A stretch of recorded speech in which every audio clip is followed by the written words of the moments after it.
اللہ تعالیٰ نے امت محمدیہ والوں کو چند راتوں کا خصوصی پیکیج عطا کیا ہے۔ وہ لیلۃ القدر کی شکل میں، وہ لیلۃ الجائزہ عید الفطر والی رات کی شکل میں، وہ لیلۃ الضحیٰ بڑی عید والی رات کی شکل میں، وہ لیلۃ الجمعہ جمعہ والی رات کی شکل میں، اور 15 شعبان کی رات شب برات کی شکل میں۔ یہ وہ راتیں ہیں اور یہ وہ پیکیج ہے جو اللہ تعالیٰ نے بطور خاص امت محمدیہ والوں کو عطا کیا ہے۔ یہ اللہ کی عطا کے بہانے ہیں، یہ اپنی حبیب کی امت کو نوازنے کے بہانے ہیں۔ یہ پیکیج اللہ تعالیٰ نے آدم علیہ السلام سے لے کے عیسیٰ علیہ السلام تک کسی نبی اور کسی نبی کی امت کو نہیں دیا جو اپنے حبیب کی امت کو دیا ہے۔ ایک خصوصی پیکیج ہے، یہ خصوصی پیکیج ہے۔ ایک اللہ تعالیٰ کا عالمی قانون تھا، انٹرنیشنل لا۔ وہ کیا تھا؟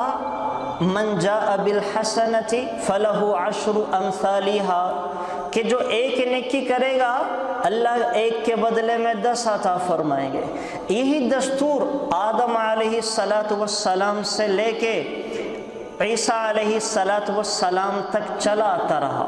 تو جب آپ علیہ السلام پر یہ آیت اتری ہے من جاء بالحسنۃ فلہ عشر امثالها، اے میرے نبی جی آپ کی امت میں سے جو ایک نیکی کرے گا میں اللہ اس کو 10 عطا فرماؤں گا۔ تو آپ علیہ السلام نے فرمایا یا رب زد امتی، یا اللہ یہ تو بہت تھوڑا ہے، میں 10 پہ راضی نہیں ہوں، بہت تھوڑا ہے، بڑھائیں۔ تو اللہ تعالیٰ نے اگلی آیت اتاری من ذا الذی یقرض اللہ قرضا حسنا فیضاعف له اضعافا کثیرا، کہ جو ایک نیکی کرے گا میں کئی گنا دے کر عطا کروں گا، کئی گنا دوں گا، کئی گنا۔ وہ کئی گنا 70 بھی ہو سکتا ہے، 700 بھی ہو سکتا ہے۔ تو آپ علیہ السلام نے فرمایا یا رب زد امتی، یہ بھی تھوڑا ہے، میں اس میں بھی راضی نہیں ہوں۔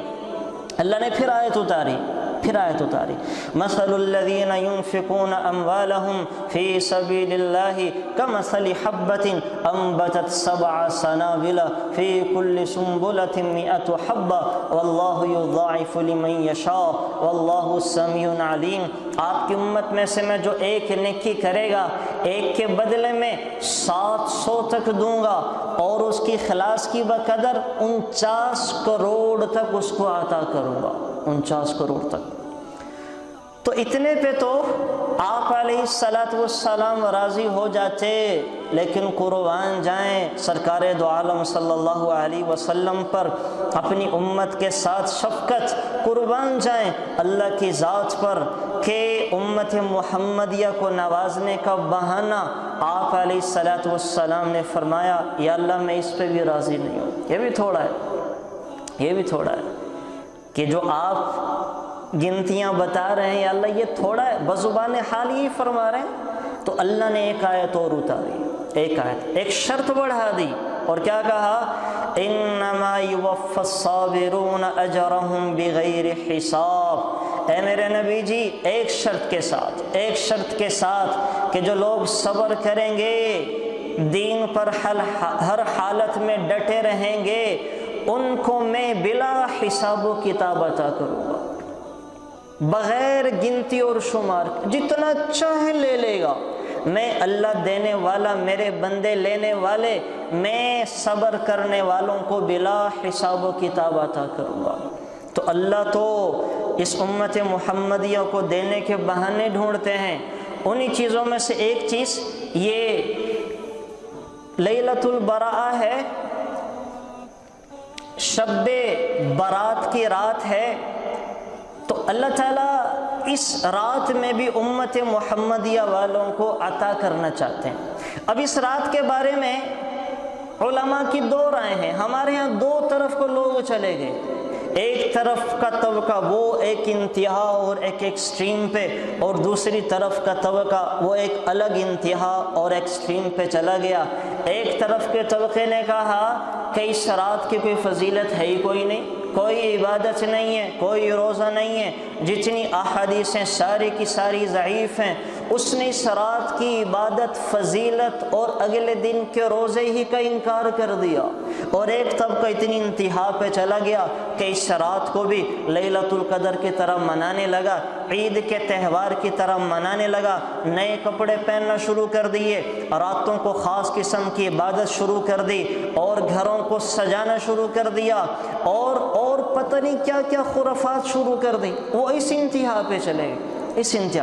اعتدال رکھیں، اعتدال رکھیں۔ یہ امت محمدیہ، اللہ تعالیٰ نے اعتدال والی امت بنایا ہے۔ نہ تو اس رات کا بالکل انکار جو ایک طبقے نے کر دیا، اور نہ ہی وہ فضیلتیں اور وہ عبادتیں جو ایک طبقے کے یہاں رائج ہو چکی ہیں وہ ہیں۔ تو میں اس رات کی شرعی حیثیت کیا ہے وہ آپ کے سامنے ذکر کرتا ہوں، وہ آپ کے سامنے ذکر کرتا ہوں۔ 10 صحابہ کرام رضوان اللہ تعالی علیہم اجمعین سے اس رات کے بارے میں احادیث مروی ہیں، اس رات کی فضیلت کے بارے میں، اگرچہ وہ ساری کی ساری ضعیف ہیں، لیکن جب 10 صحابہ کرام سے مروی ہیں تو سندن ان کے اندر ضعف پایا جاتا ہے، لیکن جب ایک اتنا بڑا مجمع ان کو روایت کرنے والا ہے تو یہ حدیث حسن لغیرہ کے درجے تک پہنچ جاتی ہے، حسن لغیرہ، کہ اس کے کرنے والوں کو اللہ مستحب استحباب پر عمل کرنے کا ثواب عطا فرمائیں گے، ثواب عطا فرمائیں گے۔ تو اس رات کی میں نے عرض کیا کہ 10 صحابہ کرام سے اس رات کی فضیلت کے بارے میں احادیث مروی ہیں، البتہ اس رات کی کوئی خاص طریقہ عبادت نہیں ہے۔ بعض لوگوں نے الفی رکعہ و 100 نفل پڑھنا شروع کر دیے، بعض نے ایک وہ صلاۃ البراء کے نام سے نماز نکال لی، خاص طریقہ عبادت کوئی طریقہ منقول نہیں آپ علیہ الصلاۃ والسلام سے۔ جیسے چاہیں مرضی عبادت کریں، جو چاہیں مرضی مانگے، جیسے چاہیں مرضی نفل پڑھیں، قرآن کی تلاوت کریں، اللہ سے دعا مانگیں۔ ہاں البتہ یہ ضرور ہے کہ اس رات میں اللہ تعالیٰ کا عرش وہ پہلے آسمان پہ آتا ہے اور اعلان ہوتا ہے، حل من مستغفر حل من سائل حل من مسترزق، ہے کوئی معافی کی ہے کوئی اپنے گناہوں کی معافی مانگنے والا، ہے کوئی رزق کا طلبگار، ہے کوئی رزق طلب کرنے والا، ہے کوئی اپنے گناہوں کو بخشوانے والا، ہے کوئی اپنی حاجتوں ضرورتوں کو پورا کرنے والا۔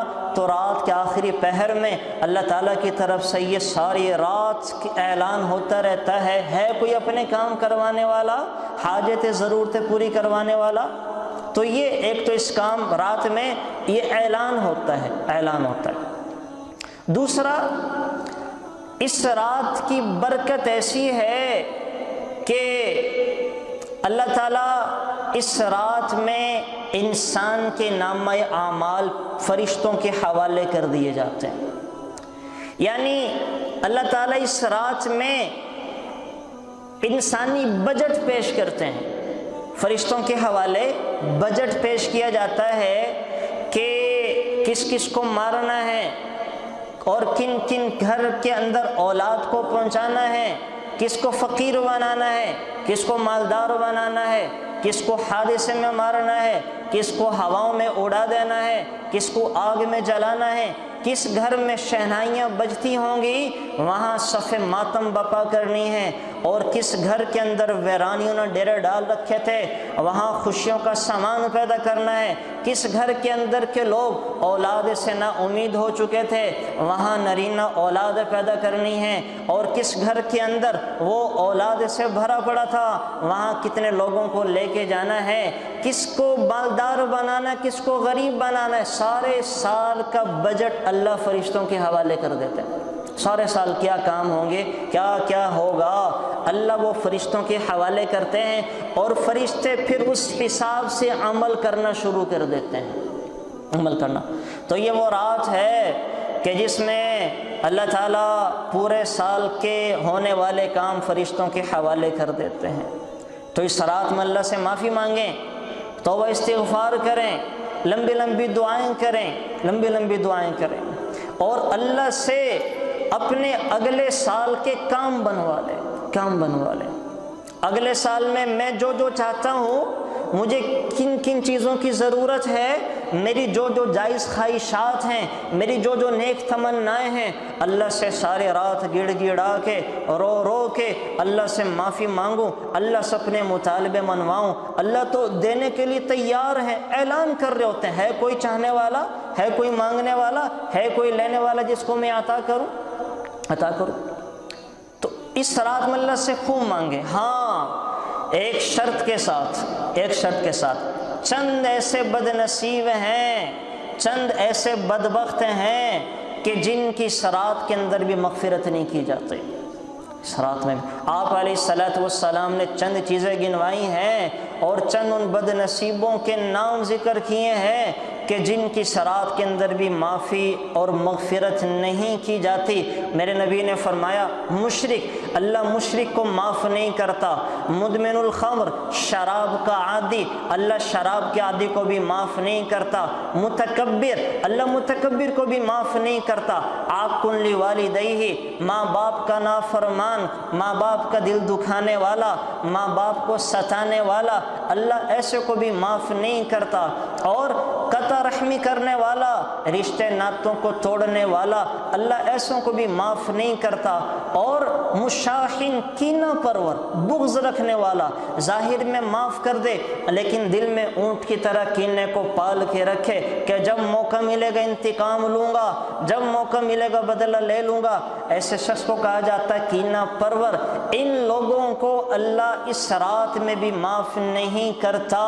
آپ علیہ السلام نے فرمایا، جب تک یہ لوگ اپنے گناہوں کی معافی نہ مانگ لیں، توبہ نہ کر لیں، اللہ ان لوگوں کو بھی ایسی رات میں معاف نہیں کرتا، ان لوگوں کو معاف نہیں کرتا۔ تو میری گزارش ہے، اگر اللہ نہ کرے میرے سننے والوں میں سے کوئی ایسا ہے، ماں باپ کا نافرمان ہے، شراب کا عادی ہے، متکبر ہے، قطع رحمی کرنے والا ہے، کینہ پرور ہے، اور یہ شراب پینے کا عادی، ایسا اگر کوئی اللہ معاف فرمائے ایسا شخص ہے، تو گزارش ہے کہ معافی جس سے مانگنی ہے دل میں مانگ لے، نیت کر لے گناہوں کو چھوڑنے کی، نیت کر لے، انشاءاللہ اللہ تعالیٰ اس کی نیت کرنے کی وجہ سے اس کو معاف فرما دیں گے، نیت کرنے کی وجہ سے معاف فرما دیں گے۔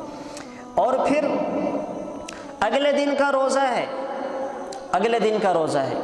آپ علیہ السلام نے فرمایا، جو 15 شعبان کا روزہ رکھے گا، اللہ تعالیٰ اس روزہ رکھنے کی برکت سے پچھلی 15 شعبان سے اور آج کی 15 شعبان تک کیے گئے سارے ہی گناہوں کو معاف فرما دے گا، سارے گناہوں کو معاف فرما دے گا۔ اور کیا فضیلت بتائی؟ آپ علیہ السلام نے فرمایا، اللہ اس شب برات میں قبیلہ بنو کلب کی بھیڑوں پہ جتنے بال تھے، اللہ ان بالوں کی بقدر لوگوں کو جہنم سے آزاد کرتے ہیں۔ قبیلہ بنو کلب کی بکریاں بھیڑیں بہت زیادہ، اور بھیڑ اور بکری کے بدن پہ لاکھوں کروڑوں اربوں بال، تو اللہ تعالیٰ اس رات میں نوازنے کے، معاف کرنے کے بہانے تراشتے ہیں کہ میرے بندے مجھ سے معافی مانگیں تو میں بلا حساب و کتاب بندوں کو معاف کر دوں گا۔ تو توبہ کا سفر شروع کریں، توبہ کا سفر شروع کریں۔ بظاہر ہم منزل تک نہ پہنچ سکتے ہوں، لیکن توبہ کا قدم بڑھائیں، انشاءاللہ پہلا قدم بڑھائیں گے اور ہماری موت آ جاتی ہے، اللہ کی رحمت کے فرشتے ہمیں منزل تک پہنچا دیں گے۔ سفر تو شروع کریں، سفر تو شروع کریں۔ کیا ہماری امت محمدیہ کا تو گنہ سے گنہگار آدمی بنی اسرائیل کے عبادت گزار سے بھی بڑھ کے تھا؟ وہاں کا گنہگار کیا کہہ رہا ہے؟ موسیٰ علیہ السلام کے زمانے میں سخت قحط پڑا، بارش کوئی نہیں ہو رہی تھی۔ موسیٰ علیہ السلام اپنے بندوں کو لے کے دریا کنارے گئے ہیں، تو جب وہاں پہنچے ہیں تو اللہ سے دعا کر رہے ہیں، اللہ بارش اتار۔ اللہ نے بارش کوئی نہیں اتاری۔ وحی آئی کہ اس مجمع میں ایک ایسا بدبخت بد نصیب بندہ ہے، جب تک وہ مجمع میں ہے اللہ بارش نہیں برسائے گا۔ 40 سال سے اس نے کوئی نیکی کی نہیں کی، روز گناہ کرتا ہے، دن ہو کے رات روز اللہ کی نافرمانیاں کرتا ہے، اس کی وجہ سے بارش نہیں آ سکتی۔ موسیٰ علیہ السلام نے اعلان کیا کہ فلاں فلاں شخص ہے وہ نکل جائے، اس کی نحوست کی وجہ سے ہم پر بھی بارش نہیں اترے گی۔ اب وہ آدمی وہیں مجمع میں کھڑا ہو کے کہنے لگا دل میں، ان خرجت ففضحت نفسی، اگر میں نکل گیا ساری زندگی میرا تماشا بن جائے گا، رسوا ہو جاؤں گا، لوگ کہیں گے اچھا تو وہ بد نصیب تھا جس نے 40 سال سے اللہ کو سجدہ نہیں کیا، تماشا بن جائے گا۔ تو اس نے وہیں کھڑے کھڑے توبہ کی، کھڑے کھڑے کیا توبہ کی؟ کہنے لگا اللہم انی عصیتک 40 سنة فامہلتنی جئتک تائبا فقبلنی، اللہ 40 سال تک تیری نافرمانی کرتا رہا، تو مجھے ڈھیل دیتا رہا، اے اللہ میں تیرے پاس توبہ کر کے آیا ہوں، میرے گناہوں کو معاف فرما۔ 4 سیکنڈ لگے اس دعا میں، اللہم انی عصیتک 40 سنة فامہلتنی جئتک تائبا فقبلنی۔ اللہ تعالیٰ نے 4 سیکنڈ کی دعا کی وجہ سے 40 سال کے گناہوں کو معاف کیا اور آسمان سے چھم چھم بارش برسنا شروع ہو گئی۔ موسیٰ علیہ السلام حیران، یا اللہ نکلا تو کوئی نہیں، بارش کیسے ہو گئی؟ تو وحی آئی کہ موسیٰ جس کی وجہ سے روکی تو اسی کی برکت سے دے دی، جس کی وجہ سے روکی تو اسی کی برکت سے دے دی۔ موسیٰ علیہ السلام نے کہا اللہ اس کا نام تو بتا۔ کہا واہ موسیٰ، جب میرا نام فرمان تھا تو نام چھپا کے رکھا، فرما بردار بن گیا تو اپنے بندے کو تیرا نام بتا کے رسوا کر دوں، میں نہیں بتاؤں گا۔ تو یہ تو بنی اسرائیل کا آدمی تھا جس نے ایسی توبہ کی، اللہ نے 40 سال کے معاف کر دیے۔ تو ہم تو اگر سچی پکی توبہ کریں گے انشاءاللہ اللہ ہماری ساری زندگی کے گناہوں کو معاف فرما دے گا۔ تو توبہ کی طرف قدم بڑھائیں۔ اب جو حالات ہیں یہ میں جو بیان کر رہا ہوں، میرے سامنے مجمع کوئی نہیں ہے، میں یہ 2 لوگ بیٹھے اور دیواروں کو سنا رہا ہوں، لیکن آپ تک پیغام پہنچانے کے لیے کہ جو حالات ہیں ایسے ایسے حالات میں، یہ سارے حالات میرے اور آپ کے گناہوں کی وجہ سے ہیں۔ اللہ کہہ رہے ہیں ظہر الفساد فی البر والبحر بما کسبت ایدی الناس لیذیقہم بعض الذی عملوا لعلہم یرجعون۔ یہ جو زمین آسمان میں فساد بپا ہوتا ہے، یہ جو زمین ہلتی ہیں انسان کے گناہوں کی وجہ سے، یہ جو پہاڑ ہلتے ہیں انسان کے گناہوں کی وجہ سے، یہ جو سمندر زیر و زبر ہوتے ہیں انسان کے گناہوں کی وجہ سے، یہ جو ہوا میں آلودگی پھیلتی ہے انسان کے گناہوں کی وجہ سے، یہ جو فضا خلا کا ماحول خراب ہوتا ہے انسان کے گناہوں کی وجہ سے، یہ جو اللہ خوراک کی کمی کر دیتے ہیں انسان کے گناہوں کی وجہ سے، یہ جو اللہ نیک لوگوں کو اٹھا لیتے ہیں انسان کے گناہوں کی وجہ سے، یہ جو سمندر خوراک دینا بند کر دیتا ہے انسان کے گناہوں کی وجہ سے، یہ جو زمینیں اپنا غلہ روک لیتی ہیں انسان کے گناہوں کی وجہ سے، یہ جو دوست وفادار نہیں رہتے انسان کے گناہوں کی وجہ سے، یہ جو بیویاں وفادار نہیں رہتی انسان کے گناہوں کی وجہ سے، یہ جو اولاد فرما بردار نہیں رہتی انسان کے گناہوں کی وجہ سے، یہ ساز و سامان ہو کے بھی سکون نہیں ملتا انسان کے گناہوں کی وجہ سے، یہ جو دعائیں قبول نہیں ہوتی انسان کے گناہوں کی وجہ سے، ظاہر الفساد فی البر والبحر، یہ زمین آسمان بحر و بر کا جتنا بھی فساد ہے اس سب کا قصوروار حضرت انسان ہے۔ اے انسان تو اپنے آپ کو ٹھیک کر لے، میں زمین آسمان کی برکت نعمتیں تجھ پہ اتار دوں گا۔ تو اللہ سے معافی مانگیں، اللہ سے اپنے گناہوں کی معافی مانگیں، معافی مانگیں گے اللہ تعالیٰ میرے آپ کے سارے گناہوں کو معاف کر دے گا۔ Thanks for watching. Please subscribe, like, share Mufti Sufyan.